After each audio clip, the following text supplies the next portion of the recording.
గదిలో ఎవరూ లేకపోయినా ఫ్యాన్ ఆన్లోనే వదిలేశారా? పెద్ద విషయం కాదులే అని సరిపెట్టుకుంటాం.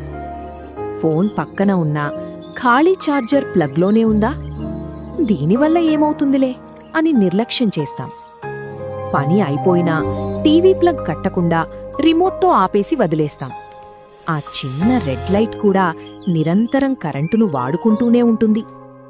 గట్టిగా బ్లాంకెట్ కప్పుకుని ఏసీని 16 డిగ్రీ సెల్సియస్కి నడిపిస్తే ఆ కిక్కు బావుంటుంది కదూ. బయట వెలుతురు బావున్నా కిటికీలు తెరవకుండా లైట్లు వేసుకుని కూర్చుంటాం. నా ఒక్కడి వల్ల ఏమవుతుందిలే అని దాటి వెళ్ళిపోతాం. కాని ఇదే విధంగా లక్షల మంది ఆలోచిస్తే?